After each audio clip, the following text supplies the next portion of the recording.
Broadcasting live from the Capital OTB studios, this is Racing Across America with Seth Merrow.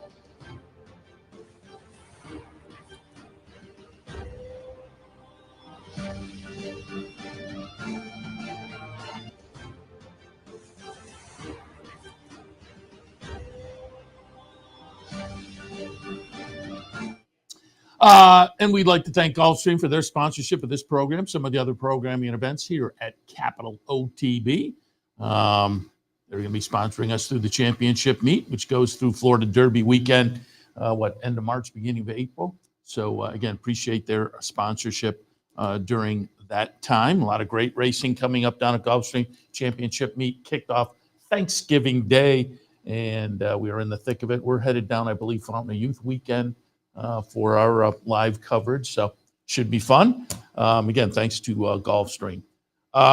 Seth Merrow, Racing Across America on a Sunday morning. As usual, we'll take a look at some of the action from yesterday. But on the holiday week, there was some stakes action really all week long. So we'll look at some of that as well.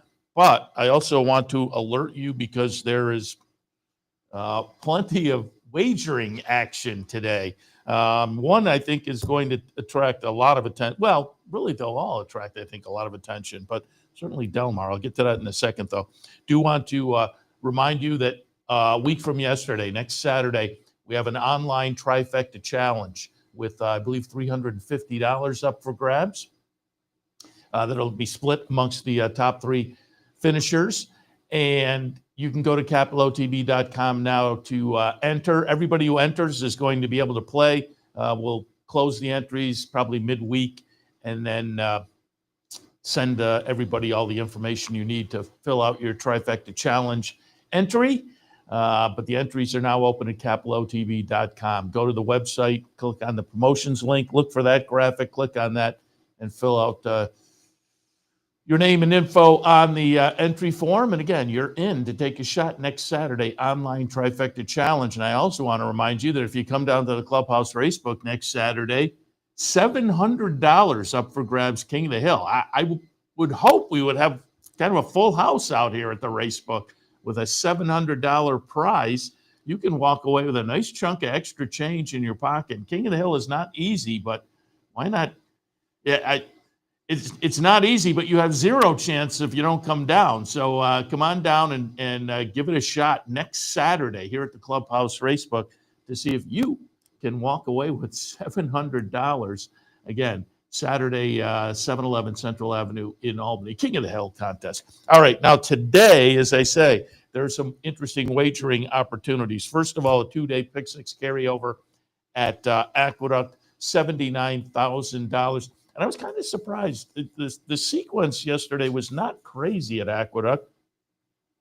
Started out with Looms Boldly, an $18 winner, then a $7 winner, 16, 22, 10, and 676. But it was one of those sequences, I guess, there was only one favorite in there. So, you had 1, 2, 3, 4 triple-digit winners. They weren't crazy necessarily, but to put them all on one ticket was obviously a chore for people, and nobody did it. So two-day carryover today down at Aqueduct in their Pick Six, $79,000. Don't forget, closing day at Churchill. That means they're paying out. And their Derby City Six, $451,000 in that pool. And that may be a 20-cent increment. It's not more than 50. I don't think. Check on that, but I think you can put together a nice little ticket for a reasonable amount of money and take your shot at the mandatory pay on closing day at Churchill. $451,000 in the Pick Six down at Churchill today for closing day. But what I was alluding to at the top with Delmar, the winner in the Seabiscuit yesterday, and again, they are in the midst of their turf festival at Delmar. It's closing weekend at Delmar as well. But the Seabiscuit yesterday was won by Call Sign 7, who hadn't been seen since last March for Mike McCarthy, trainer. Seabiscuit was a handicap, so Call Sign 7 was the 116-pound lightweight, went up to a few horses with 123 pounds, so was getting a break from everybody in the field, but also got a great ride up the rail. Just really found an opening and came up, and call sign 7 gets it done in the Seabiscuit at $139, 68 to 1, 68.5 to 1. Which blew up the early pick 5. All of that leads to there was a $329,000 carryover in the early pick 5 today at Delmar. And again, it's closing day. That makes it a mandatory out there. Races 1 through 5. If we get a chance, we may glance through the sequence a little bit later on in the show. One way or the other, I'll put a ticket out on Twitter, I think, a little bit later. Because this will attract a lot of attention. All 3 of these, I think, will attract attention. But that pick 5, pick 5s with the carryover, there you go, $329,000 up for grabs. And again, it's closing day. There's going to be a mandatory races 1 through 5. So keep all of that in mind for this afternoon. As I said earlier, some very nice wagering opportunities on this Sunday. All right, let's go back to Saturday. There was no stakes race in New York yesterday. Next week is going to be a big week, though, Cigar Mile weekend in New York. But a little break on the stakes action in New York. But certainly at Churchill, we had Joe Christofek on yesterday, closing weekend, and that means Stars of Tomorrow featured 2-year-olds throughout the day down at Churchill, but also 4 nice stakes races with the 2-year-olds, and it kicked off a little bit early in the card with the 4th race, the Ed Brown for 2-year-olds sprinting 6.5 furlongs, scratched down to a disappointing field of 4. Anytime you get 6 is a little bit disappointing, but you get less than 6, it takes a little of the wind out of the sails. But there was a nice field of 4. I took a shot with Big Dom, who for Tommy Amos had won the career debut up at Saratoga, sprinting. Then it stretched out in a stake at Keeneland and didn't fare well, but was cutting back to a sprint. I thought Big Dom was going to be interesting. In the field of 4, Big Dom went off as the longest price on the board at 8 to 1. So I took a little swing there, but all eyes were on Boyd. Bob Baffert ships this one east off a big debut victory early in September at Delmar. Boyd, the number 6 horse, with Flavian Prat on board. And as you can see, top of the stretch, I thought it's going to be maybe interesting. I wasn't thrilled about my horse, the number 3, Big Dom, but I thought the top of the stretch might be interesting with Boyd. But a few strides into the stretch, he starts to pull away and does. And then my horse comes on late. Big Dom comes on, and I thought made a nice late run on a track that has been kind to speed, and winds up a good second in there. No threat to the winner, but was clear for second. Again, his longest price on the board. And I thought with a $3.48 horse on top to get the $18 and change exact, it was okay. If you like Big Dom, I had Big Dom over Boyd in the 4-horse field. Again, playing around with those in the exact, you wound up all right with the big favorite winning. But I am kind of looking at both of those to be interesting. And Boyd, one of the follow-up articles I read said, does Baffert ships east, gets a win over Churchill with a 2-year-old, lately raced 2-year-old. So do we think of this one as maybe a Derby horse? And one of the postscript articles I read kind of went more in the direction of, or maybe the Pat Day Mile next year, because so far we're 2 for 2 sprinting.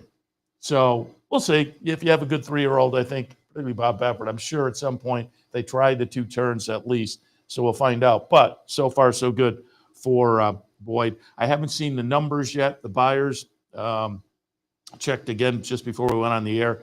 Didn't see anything, but a 92 buyer in the debut out at Delmar. So if we can back that up, that would be two pretty good performances. But again, Big Dom returns to a sprint, and I thought ran very well with the big stretch run there to wind up second. So a couple to look at going forward out of, as I say, the scratch-reduced 4-horse field in the Ed Brown yesterday at Churchill. And again, there is a Kentucky Derby future wager this weekend. It closes at 6 o'clock tonight. And it's one of those with the 2-year-old racing at Churchill. You certainly wanted to step back and see. And Boyd closed at 21 last night, closed. They're still obviously betting today. And again, keep your eyes on it if you like Boyd. But last night when I checked, 21-1 in the Derby future pool after the win yesterday for Boyd. Also on the card was the Fern Creek, $225,000 up for grabs as the Phillies will go 6.5. Essentially the ladies' version of what we just saw with the boys. I like Paige Turner in here for Cherie DeVoe, who had a couple of nice efforts so far in the career, which included a second up at Saratoga and then one in the second start pretty nicely at Churchill. And I'm trying to fix my monitor. I had On Time Girl in the second slot for Brad Cox. On Time Girl is going to be the number 7 horse, and will get it done, and get it done pretty convincingly. It was a decent run from Paige Turner. Again, this was only the 3rd career start for Paige Turner's number 2, only the 3rd career start for that one, and the first in a stake. So I thought it was an okay effort for Paige Turner, but On Time Girl gets it done in the 3rd career start. Second stakes for On Time Girl. She ran second in the Myrtlewood at Keeneland. So 4 starts for On Time Girl, 3 wins, and a stakes victory as well for that one.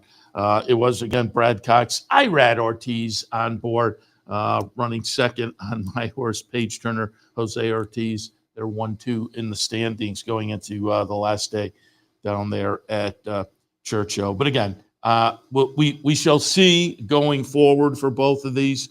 So far, all they've done is sprint. We will see what they do going forward. Again, you have a nice 3-year-old filly, like a 3-year-old male.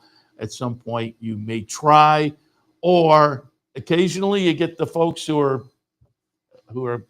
just clued in and happy with, hey, we got a pretty good sprinter. Let's keep rolling there, because there are plenty of opportunities on the 3-year-old sprint side as well for notable stakes.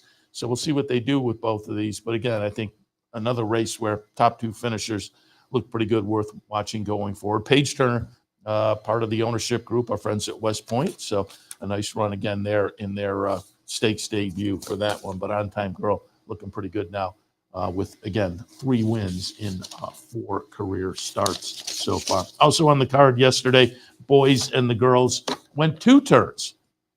We'll start with the boys in the Kentucky Jockey Club. The horse to watch here, I mentioned it yesterday when we had Joe Christofek out in the morning. I mentioned it again the afternoon. Further Ado, who had a couple of sprint starts up at Saratoga that were, hey, nothing special, particularly when you're considering it's Brad Cox and Spendthrift and a son of Gunrunner. Ran 5th in the debut, 3rd in the second start up at Saratoga, but then went down to Keeneland and tried 2 turns for the first time and just was eye-popping with the performance. Won by 20 lengths, going 1.16 miles. So what were we going to get in the follow-up from Further Ado yesterday? Well, we got a victory. It wasn't a 20-length victory, but this was a stakes race, a grade 2 stakes race versus the maiden special weight event. Further Ado's the number 6 horse, and you can see kind of grinding it out here over Soldier and Diplomat, who is not given in very easily. That one will wind up getting nipped, though, for second, as a big late run from Universe winds up getting the second place finish. So Universe may be one to watch as well. But Further Ado comes out of this now 2 for 2 at 2 turns, including a grade 2 stretch run.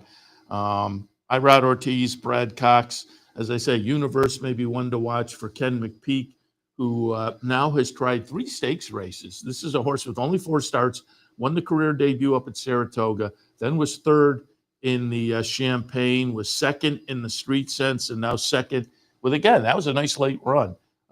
Second in the Kentucky Jockey Club. So Universe, one guy I think to watch going forward as well. Brian Hernandez on board, as you would expect for a Ken McPeak trainee. But again, nice performance. And Soldier and Diplomat, I thought was gutsy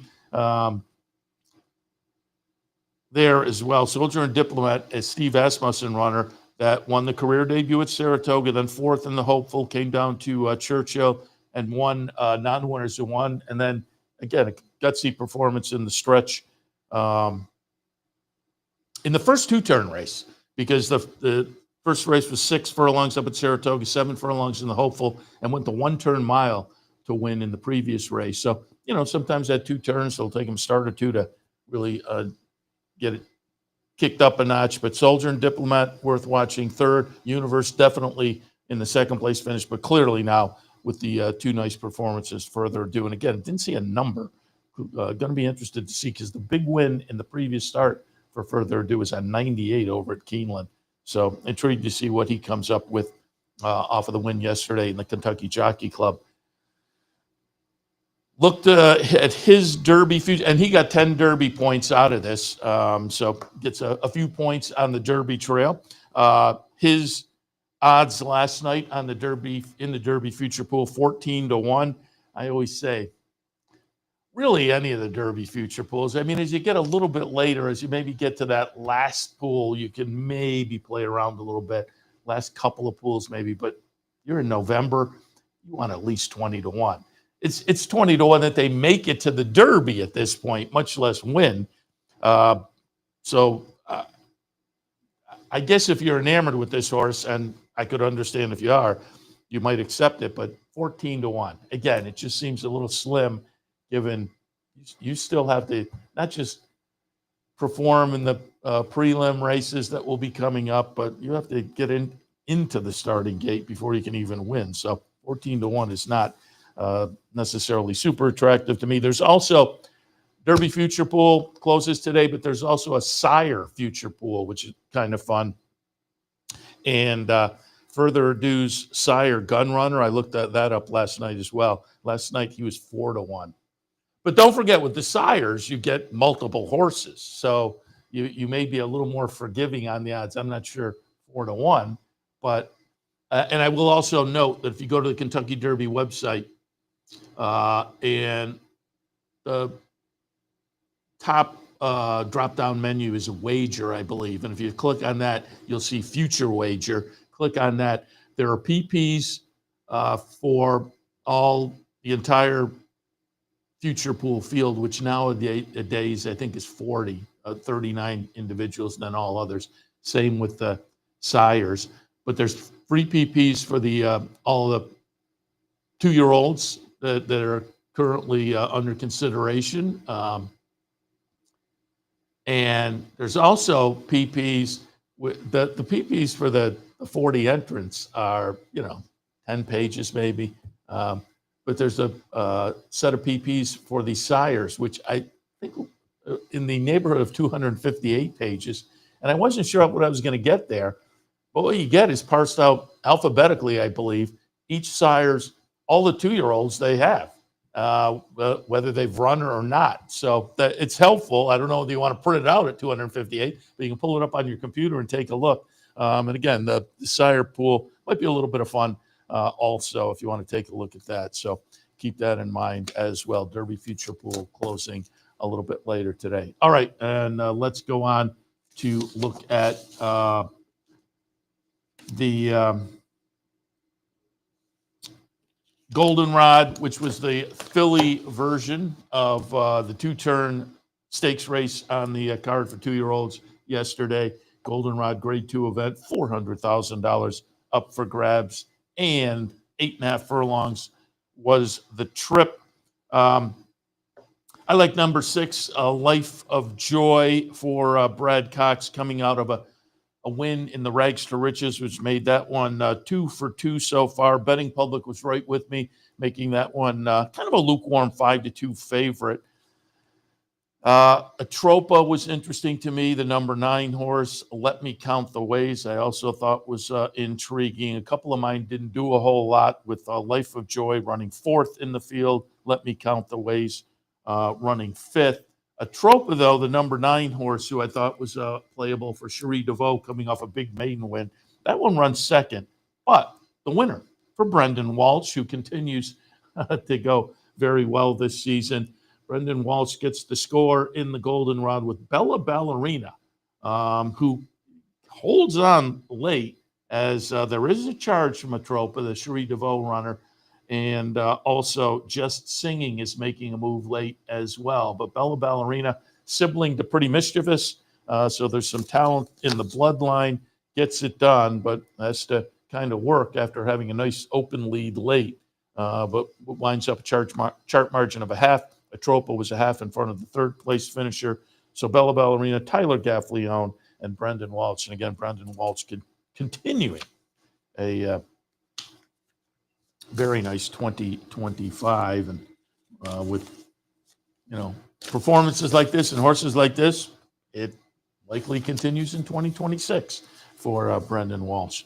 Also, yesterday, again, out in Southern California, the holiday weekend is their Turf Festival. It's closing weekend out at Delmar. As I said earlier, don't forget, today, closing day, mandatory payout, $329,000 carryover in the early pick 5 at Delmar. And as I said, part of that went back to the stakes action yesterday. The Seabiscuit, one of those nice turf stakes, was won by Call Sign 7 at $139, which again put the kibosh on the pick 5 as far as anybody pulling up a single in there.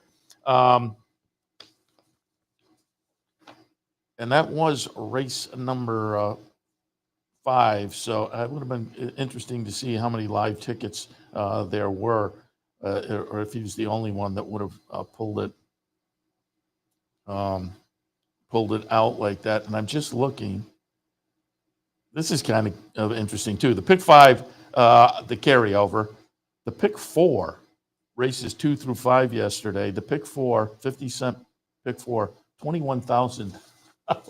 So I'm assuming there may have been another horse in the sequence. I didn't look at the earlier races, but there might have been another one. Although coming up, $168 horse certainly helped juice things up. Jimmy Durante was also on the card yesterday. That was Just Aloof getting it done for Chad Brown, who had a very good day out at Delmar yesterday. The highlight of the day was the Grade 1 Hollywood Derby.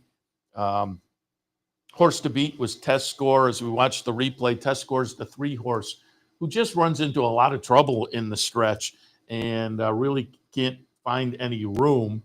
So Test Score with trouble as the 4-5 favorite winds up 3rd. And again, Test Score is the number 3 horse and cannot just get anywhere to go. But you can see number 4, Salome, as Chad Brown horses tend to do, tips out and makes a big late run. Salome under Umberto Rispoli, getting it done for Chad Brown and Juddmonte.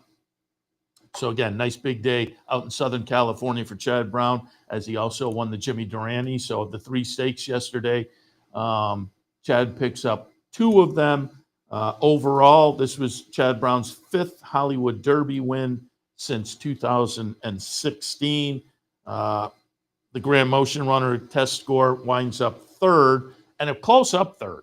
I mean, it was a neck between Salome and Tom's Magic 1st and 2nd, and then a neck from 2nd to 3rd, Tom's Magic to Test Score, but just had nowhere to go until kind of late. And so it was a nice run from Test Score. It was a nice run from Tom's Magic as well, for Mike Stidham, who is coming off a win in a stake up at Woodbine. So again, these are 2-year-olds on the turf. If you watch enough, I love that subdivision of the 3-year-olds on the turf, where there are nice stakes at pretty much every track around the country throughout the year for the 3-year-olds. Up here we have the Hall of Fame and now the Saratoga Derby, but other venues as well. And it starts the beginning of the year and goes right through. I think all three of these are worth paying attention to. I'm referring to these as thinking with the Churchill as 2-year-olds. This is the end of the 3-year-old season. They have performed nicely, but this demonstrates that that the actual fact that there are great stakes for 3-year-olds throughout the season, and out there it winds up with the Grade 1 Hollywood Derby. And it's been a lot of fun, but Salome has not necessarily been a player in this division throughout the season on the stakes side of things. Didn't show up into a stakes race until September down at Belmont at Aqueduct, then went over to Keeneland, won the Giappani at Belmont at Aqueduct, ran 5th in the Bryan Station in the previous race, though, but goes out to Southern California, gets it done with a nice late run. Tom's Magic has been bouncing around this 3-year-old turf scene. Won the Black Gold at Fairgrounds in March, then tried the Transylvania at Keeneland, didn't fare that well there. Monmouth Tail of the Cat won that, and then went up to Woodbine for Synthetic in the King's Plate as an Ontario bred and ran 2nd. And as I say, was coming out of a stakes race win in the Breeders up there, another part of the Triple Crown season up in Canada. So that was on the turf, however. All the races were on the turf except for the King's Plate, which, again, was a good run behind Manzetti. So Tom Magic had a pretty good season as a 3-year-old on the turf. And Test Score definitely played in that 3-year-old season all year long for Graham Motion. Won the Transylvania, won the Belmont Derby, close-up 3rd in the Saratoga Derby, a win in the Twilight Derby at Santa Anita in the previous start. That was the end of October. And it stuck out in Southern California and trained into yesterday. So, again, it was a fun 3-year-old season for Test Score, who, as I say, participated in a number of the big 3-year-old stakes, again, kind of demonstrating across the country.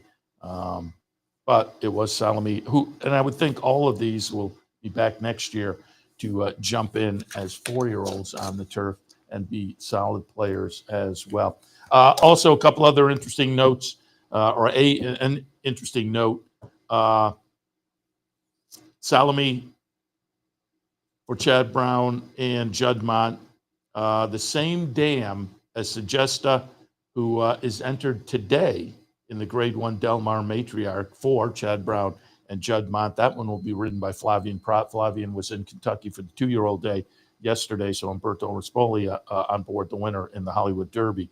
But the older sibling, goes in today's Grade 1 Matriarch. That would be a nice kind of fun double, 2-day double for Chad Juddmonte and the dam. Certainly suggest take a look at her in the Matriarch a little bit later on today, closing out the Turf Festival weekend.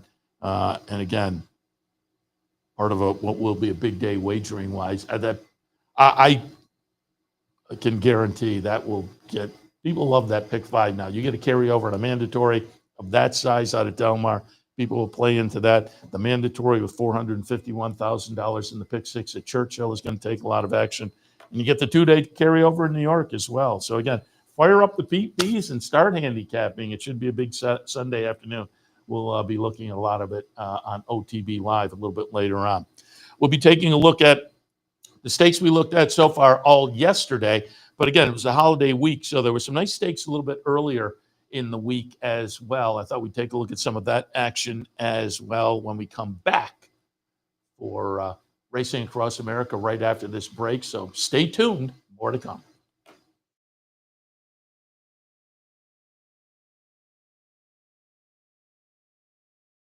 Racing off to a fast start? Well, the University of Arizona's Racetrack Industry Program is your winning ticket. The Racetrack Industry Program has served as a springboard to some of the industry's most successful individuals, with a proven track record of job placement right out of college. If you want to earn a degree in the exciting horse racing industry, the Racetrack Industry Program can put you in the winner's circle.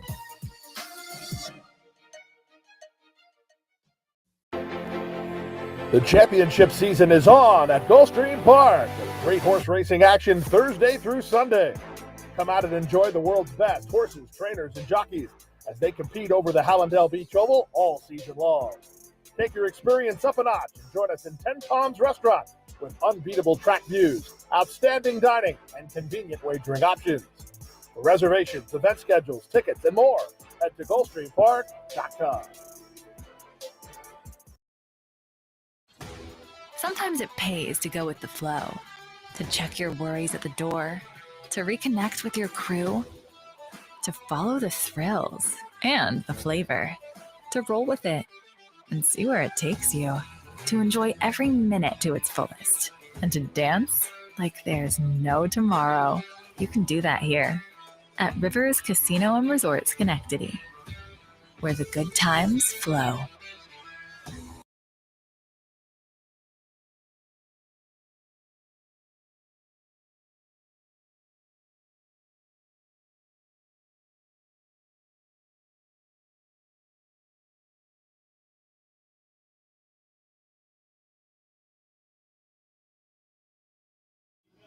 Welcome back to Racing Across America on this Sunday morning. Seth Merrow in the studio. Thanks for joining us once again. And, going back to Friday, there were a couple of nice races at Churchill on the card. We'll kick things off with the Mrs. Revere, notable because Lush Lips was in here. Brendan Walsh, I said, a very good season. Lush Lips has been a significant part of that so far this year. Lush Lips coming into the Friday race, the Mrs. Revere. 6 starts, 3 wins, 3 seconds, including a win in the QE2 at Keeneland in the previous start. Lush Lips goes off at 1-2 in the Mrs. Revere. And I will say, had to work for it. Lush Lips is the number 1 horse. Tyler Gaffleone on board. Pretty Picture is the number 10. And it will be a kind of a ding-dong battle here.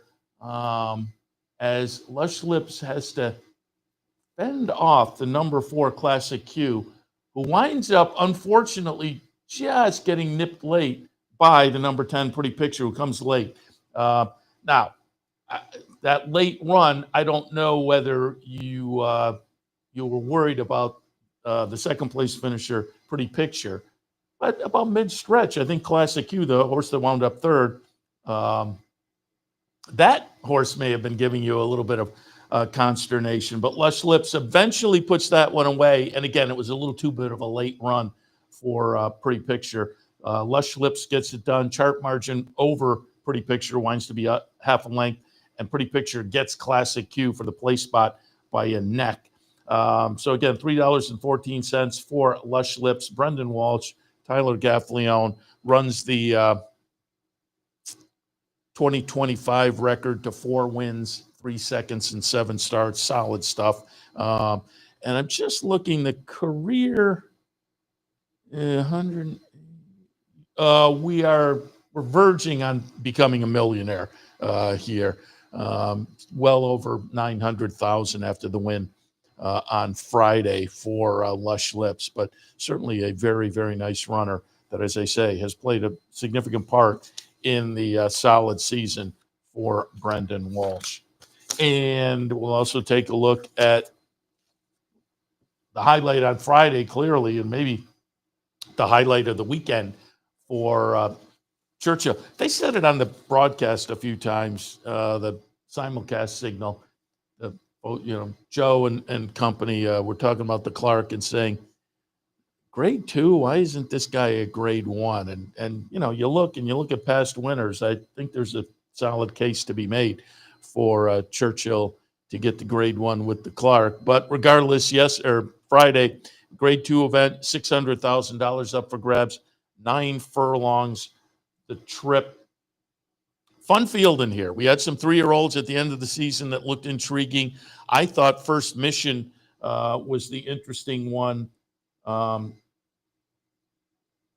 Brad Cox, coming out of a little bit of a dull effort in the Goodwood out at Santa Anita. But, you look at the whole season, it was maybe a little bit disappointing for First Mission, but there was certainly some talent there going back to the April win in the Oaklawn Handicap with a 109 buyer. And I thought maybe set to bounce back to that. That was not the case, though. First Mission with Flavian Pratt on board as the second choice at 5-2 winds up 7th in the field of 8. First mission, the number 2 horse.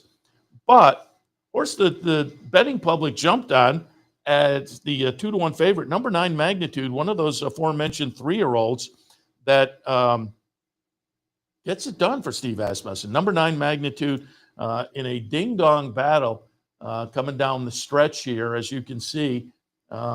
Hit Show, the number 3, the horse, one of the horses I liked. I had Hit Show just underneath first mission. Hit Show makes a great late run. It's just too late.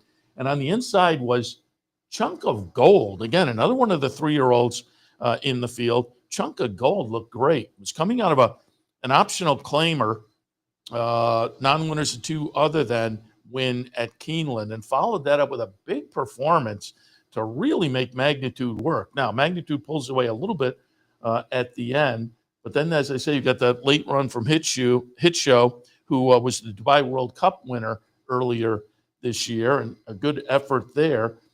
But Magnitude got it done. Again, like last year, it seems like this year was pretty clear to me. Sovereignty, Journalism, Baeza, I think were kind of 1, 2, 3. And I think between those 3, there was a definitive marker where Sovereignty, I think, had the edge. Journalism clear second, Baeza a clear third, and maybe started to get a little murky there. But then the rest of the class, which to me was maybe a little bit unproven, but now maybe we have to take an extra look. Chunk of Gold and Magnitude, much like last year, where I think at the end of the year, the class really started to define themselves a little bit. 2 years ago as well. But it bodes well for next season, as these horses become 4-year-olds in the handicap division. But Magnitude looked pretty good. This horse won the Risen Star back in February, and it's Steve Asmussen and Winchell. So you have a son of Not This Time, who gets a nice win in a stake along the 3-year-old trail down at Fairgrounds, where they have a very potent 3-year-old trail of the Triple Crown. Does it with a 108 buyer figure, but unfortunately had an ankle chip that had to be taken care of at that point. So went off the Derby trail, comes back in, so that was February, comes back in July and wins the Iowa Derby, ungraded Iowa Derby. It looks like an interesting spot to kind of get back and get a confidence booster.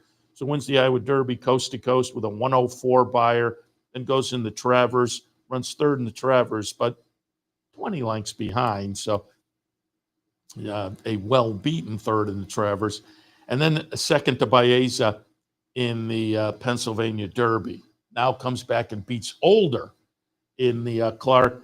Magnitude, the first 3-year-old to win the Clark since Gunrunner did it in 2016 for the same connections, Winchell and Steve Asmussen. So that was an interesting little side note as well. But Magnitude, Jose Ortiz on board for Steve Asmussen. Hit Show ran second with Irad Ortiz for Brad Cox, and Chunk of Gold, Junior Alvarado was on board that one. Again, top 3 all very interesting there. Rattle and Roll, who had won this race last year, winds up running 5th.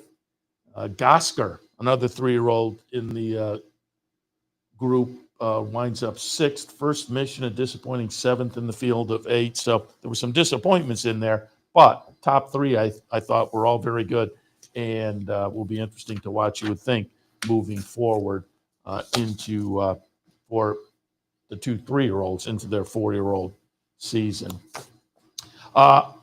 Let's also take a look at a little bit earlier this week.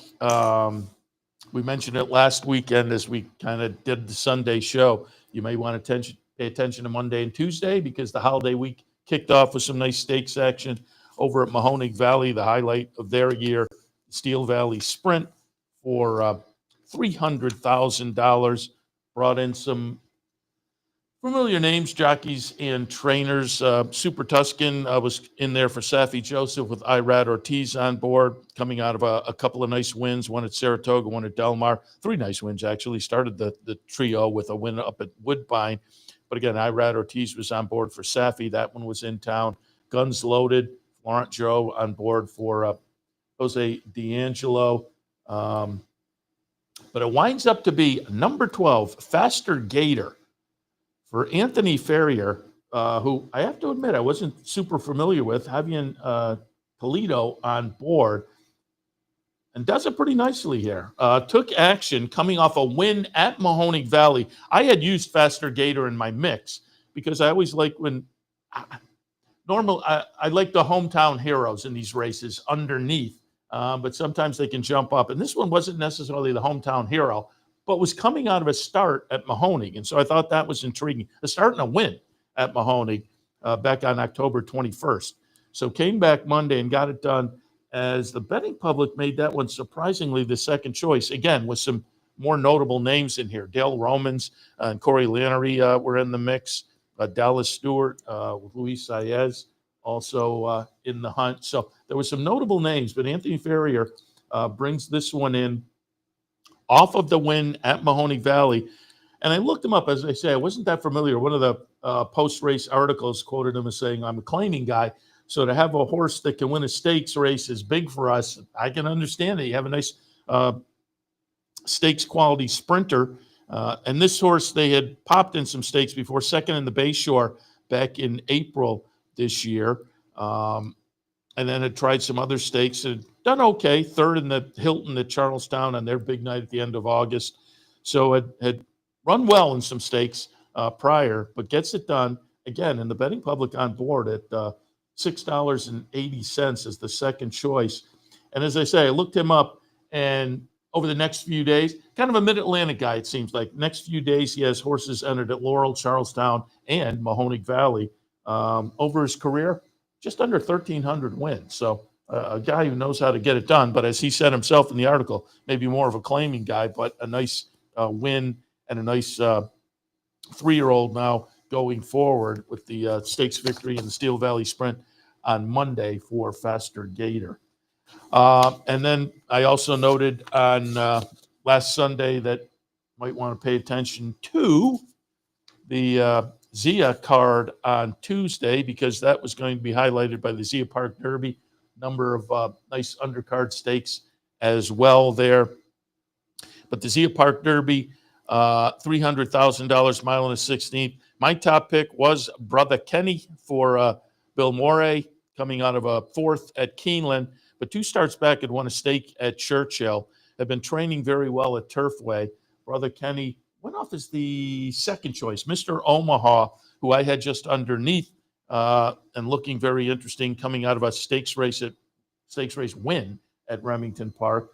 That one went off as the 3-2 favorite. Brother Kenny was 2-1 for, again, Bill Morey. Brother Kenny gets it done here as the number 3 horse. Zero Sugar at 7-1, who lately raced runner, came in with only a couple of starts, and they were Oaklawn this spring. So it was a pretty nice comeback for Zero Sugar running second. And then remember, Big Jim runs third. But Brother Kenny gets it done. Again, the number 3 horse here, who just pushes by chart margin half a length there for the $6.80 win. Interesting note here is Brother Kenny comes out of this and is entered in the Ingles digital auction, which is running now. Started, I think it went live a few days ago, and it's live through December 3rd. And I looked it up last night. Currently, Brother Kenny sitting at $120,000 in the digital auction. And I'm just looking, $120,000. And again, it ends December 3rd, so this may kick up notably. But this is a horse after winning the other day, $500,000 in earnings in 13 career starts. So it'll be interesting to see what Brother Kenny eventually goes for in that online sale that's going on now. Had a couple more to look at quickly, going back to Thanksgiving Day at Churchill, where they had some stakes action as well. The Fall City. Both of these stakes races to me are, I've mentioned it in the past, the Fall City and the Cardinal, interesting races to watch going forward. I always think the horses that come out of these races can be productive over the next few months. So we'll see if that works out this year. But I have no qualms jumping on Alpine Princess as one to watch coming out of the Fall City. I had her on top on Thanksgiving card on the 1 sheet, and Alpine Princess, the number 4, does get it done. Brad Cox, Irad Ortiz gets it done over Corningstone, the cleverly named Kenny McPeak runner, who was 20-1 on the morning line, went up at 27-1. So Corningstone ran pretty well. Number 9 horse outruns her odds, and Raging Sea, who was a player for Chad Brown, runs third. But it was Alpine Princess getting it done as the second choice at 2-1. And again, this is a nice little stakes quality filly, 4-year-old filly for Brad Cox. We'll see if this one continues on to become a 5-year-old mare next year. I would see no reason why not. But 6 wins and 17 career starts, 4 seconds, 4 thirds. Very talented performer, clearly. And then we went on to the turf on Thanksgiving Day as well in the Cardinal. I like number 8, Pinup Betty, for Mike Maker. Pinup Betty, unfortunately, is going to, as the favorite, wind up running 5th in here. The winner will be Proctor Street. Had that one right underneath. Again, Brendan Walsh, continuing the trend of a very good season. Another holiday weekend or holiday week stakes win for Brendan Walsh. Proctor Street looked pretty good. It had to overcome the outside post position, the number 11 in here, an outside post position, but does it under Tyler Gaffleone. Awesome check second, fleetingly third. But again, Brendan Walsh and Tyler Gaffleone team up Proctor Street with the victory. Now 5 wins in 8 starts for that 4-year-old filly.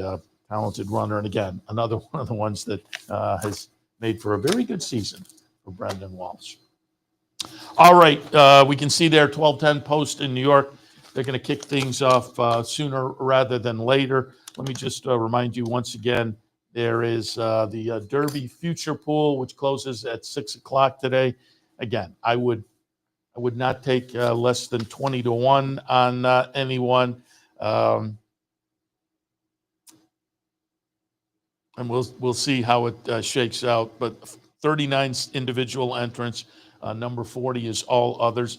There's also the Derby Future Pool. And I was intrigued. I just wondered, I looked back, going back to 2010, so the last 15 years, how the sires broke out. There was no repeat sires going back amongst Derby winners going back to 2010, except for Into Mischief, who has had 3 of the last 5, the last 3 of the last 6. 2020 Authentic was by Into Mischief, 2021 Mandaloon, and last year's Sovereignty. So the only repeat sire amongst the Kentucky Derby winners going back to 2010 is Into Mischief.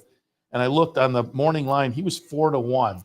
I'm not sure, but again, you get all of his offspring, and he's going to be a short price. Why? Ted Noffey will take the value from Into Mischief. But again, the sire pool as well amongst the future wager. And don't forget, again, probably talk a little bit about it this afternoon on OTB Live, but a nice sequence. And I think I'll put a ticket out on Twitter a little bit later. Races 1 through 5, Delmar, early pick 5 carryover, $329,000. Pick 6 carryover with a mandatory closing weekend. It's a mandatory at Delmar, closing weekend at Churchill, also a mandatory $451,000. You can see right there, Aqueduct, $79,000 carryover in their pick 6 as well. All right, going to send it now quickly to League Lockdown with Anthony Probst. Set you up for the NFL next couple of days. And then we'll head to New York for Talking Horses. Stay tuned.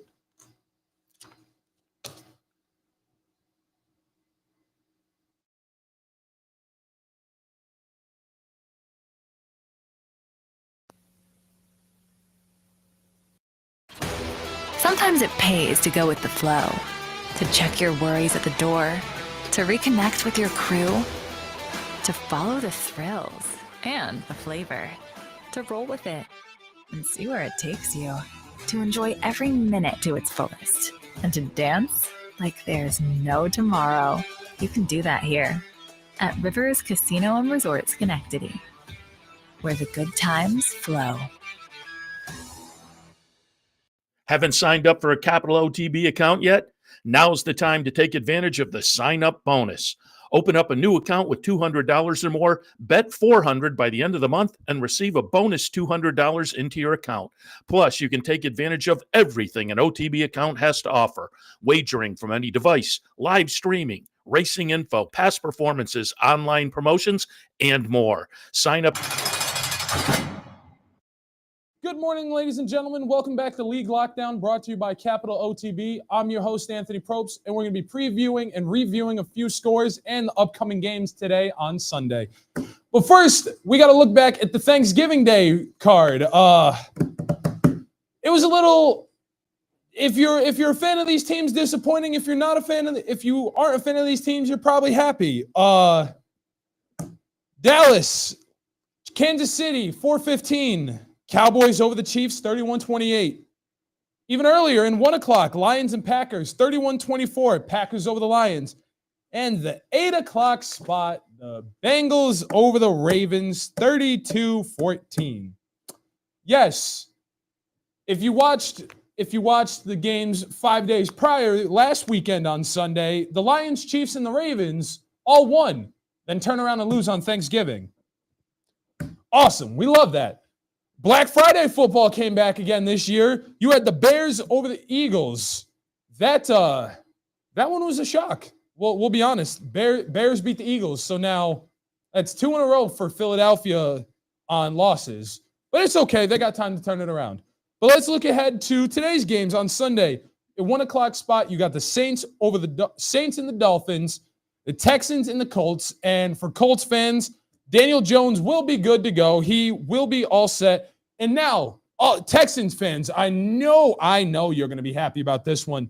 C.J. Stroud makes his grand return after being out on concussion protocol for 3 weeks. He is finally back. So, rejoice, Texans fans. Next, you have the Falcons and the Jets, the 49ers and the Browns, and Shedeur Sanders will be starting once again. You have the Rams and the Panthers, the Jags and the Titans, and then the Cardinals and the Bucks.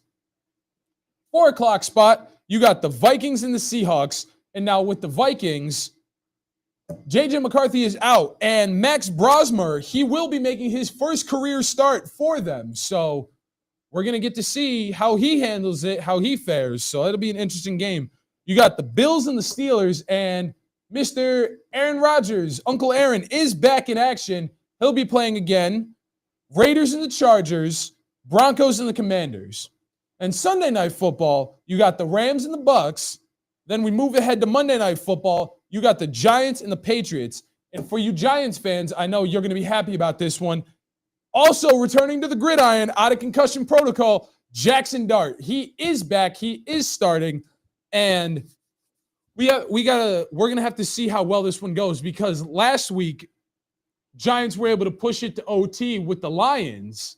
So will Jackson Dart maybe pull off an upset against Drake May and the Patriots, who are on a 10-game win streak? We will find out. But some bigger injuries this weekend. We have Bills. Left tackle Deion Dawkins is out. Right tackle Spencer Brown is out. Linebacker Terrell Bernard is out. And wide receiver Curtis Samuel all out. So Josh Allen is going to have his hands full. He is going to be, I want to say, scrambling a lot, making a few good passes. So we're going to have to see how well that one plays out. For you Saints fans, running back Alvin Kamara, he has also been ruled out on Friday. And then Cardinals, you have your running back, Bam Knight, and your wide receiver, Marvin Harrison, both questionable. However, running back I'm going to pronounce this right, Mercado, I hope I pronounced that right, ruled out for Sunday's card. And I don't really have a game of the weekend. Like, if we want to talk about games of the weekend, it'd be more of what already transpired. The Ravens and the Bengals, the Chiefs and the Cowboys, and the Lions and the Packers, and then Bears and Eagles. So I'm not going to say there's a designated game of the weekend, but with the rest of this Sunday, the way it's shaping up, I want to say we're going to have to keep an eyebrow raised, keep some eyes open. And I'm honestly going to throw it. I don't want to give them credit. I'm going to say we're going to just keep eyes on the Bills side. We're going to keep eyes on the Bills side because with Josh Allen having a little bit of trouble on his hands, we're going to keep eyes on the Bills side of that game. And then I can't really narrow down one, honestly. We'll throw Texans Colts into the mix because Daniel Jones and the Colts have been kind of hitting a rough patch here the last few weeks, and the Texans kind of been pulling some things around. So we're going to have to see where all this leads to. And if you want to see all this action, you want to watch all this NFL goodness, come on down right here to Central Avenue, 7-Eleven in Albany. And right here at the Clubhouse Racebook, our food and vendor partner, Black Bear. Great food, all the football action, all the horse racing action, all in one place. Beautiful, beautiful place. But with that being said, ladies and gentlemen, I'm going to wrap it up this Sunday. Thank you all for watching. Don't forget to stay locked in. Because even if Manny's aggressive, the best he's doing is chasing. Right? So. Yeah, but it doesn't have to be too far out of it, right? I know, but, and talking about yesterday's track, where, in my opinion, we had a strong inside bias, and it's fair for some people to point out, you saw a couple of races fall apart later in the day. I believe it's a function of the fact that they had extremely strong 3 and 4 horse pace duels in there, with everybody being conscious of the racetrack. But I think it's a reasonable point to bring up. And listen, you can have a bias one day and not a bias the next. Yeah, I mean, you pay whatever you're playing, pick 6, especially with a double carryover. Pay intense attention to how things are playing this afternoon. But yeah, what was it, race 4 or 5? We saw jockeys changing what they do. Yeah, I think after the Noda horse won a little bit, okay. After the first one, what's her name? The former good horse, the former speed horse that drew off at 7 furlongs. The horse that used to be 10 strike, had the rail. Yeah, I don't know. I'll look it up. It's a New York bred. Anyway, used to be a stakes horse. Anyway, ran like a stakes horse yesterday. I just thought that Rodolphe had run a couple of figures that were fast enough to compete here, gets a rider switch to Manny Franco, and if he could find those better figs, he had a chance to pull the upset here at a price. I was just looking for somebody because I really didn't want to take Liberty Rising on top. I picked him last time. He's the horse to beat. I just didn't want to take him at what's going to end up being a short price. The horse that's 2-1 right now, that's sort of co-favored on the morning line, Dormello. Do we have any idea if this horse can run even a step? No, but he's a danger because look, it's Mott. It's a horse who took a lot of money in a state-bred maiden special in his debut at Saratoga, and that's his only dirt start, and then they put him on grass. So, and they had a blinkers there. Now he's in for 30. I mean, you have to – you can't – taking all that money against a better group, he could probably run. I don't know. I don't know if he can run at this against point. This, you don't have to run much against this group either, right? Yeah, but I'll put it this way. He wins, I lose. I get it. He could win. Obviously, I picked a horse that's kind of ridiculous. So who am I to knock anything? I don't know if you did. So, one of the reasons I liked the 4 so much was not just that it was going to be low in speed. Yes, that was a huge reason. Also kind of like the race he was coming out of, that game bred race. Rodolphe was in that game bred race back on September the 26th. Yes. Game bred actually was dropping from state bed and maybe special when he won that race. Later. Yes, against 50 N2L. So I actually kind of like that race. So I don't think that's a crazy pick. I don't have him in my top 4, but no problem. I'm going to be betting him in here. Yeah. So, we'll see what happens. Chili Cheesesteak's taking some early money. You've got second. There's just no pedigree on this horse. I know Honest Mischief's been okay, but the damn side, she's produced like 9 horses. 4 of them were bad and 5 of them never ran. So I don't know. We'll see. We'll see what happens in race number 1. We'll see if the 1 just finally found the right field. Race number 2.